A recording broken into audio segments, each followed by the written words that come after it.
Every sound of cannon is like a tolling bell. Some mother's son, some wife's husband lies dying. Cornelia MacDonald.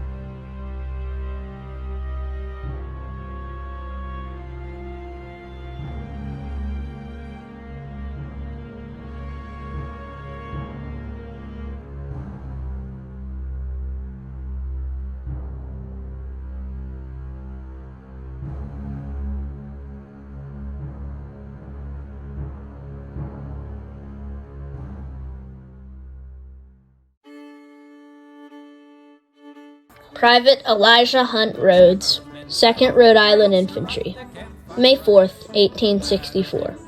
Elijah Rhodes, a young veteran by this point, marched with the 2nd Rhode Island Infantry as part of the 4th Corps under General Sedgwick.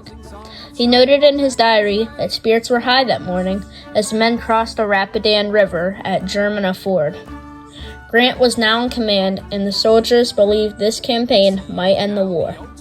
Rhodes later admitted he felt a quiet dread. He had survived since 1861, but he knew the battles ahead would be unlikely anything they had faced yet. On May 5th, the regiment was thrown into action almost blindly. The wilderness swallowed the men whole.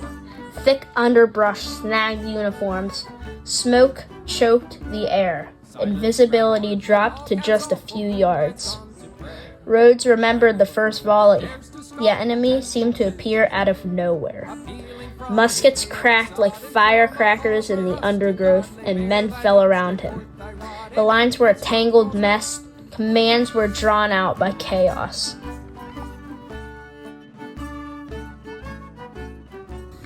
As the fight dragged on, Rhodes witnessed one of the battle's darkest scenes. Wounded men lie helpless in the brush when the woods caught fire from musket flashes and artillery shells. The flames crept through the leaves, reaching the fallen. Rhodes recalled sickening screams of the poor fellows burning alive. He and his comrades tried to drag a few to safety, but in many cases, the fire was too fast. By May 7th, Rhodes wrote that his regiment had been terribly cut up. He admitted that he had become numb to death, yet the haunting cries of burning soldiers never left him. His diary shows a man hardened by war but still shaken by the wilderness in ways he could barely put into words.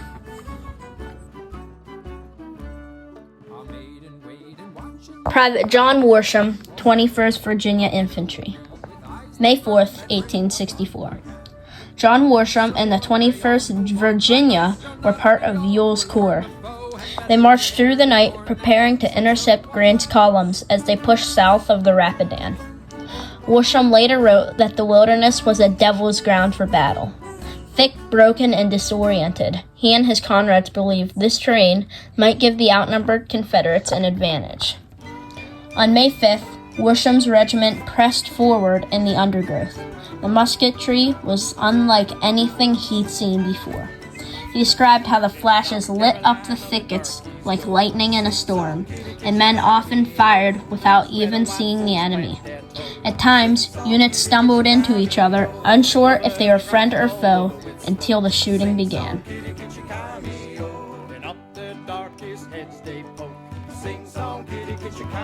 As the battle intensified, Worsham remembered the horror of fire sweeping across the ground.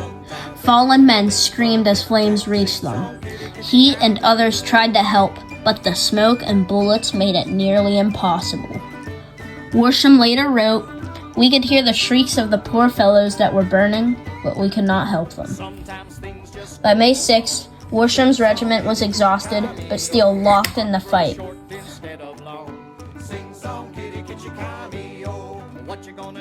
The line surged back and forth, never clearly defined. At one point, he described crawling on his stomach just to avoid being cut down.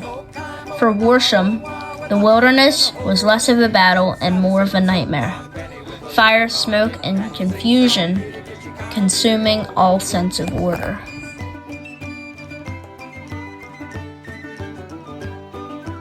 Sergeant Charles E. Davis, Jr., 13 Massachusetts Infantry, May 4th, 1864. Davis, who later published his regimental history, recalled that the men of the 13th Massachusetts were nervous but eager when they crossed the Rapidan. They knew a great campaign had begun, and whispers spread that Grant would not retreat as other generals had done. The night in the wilderness.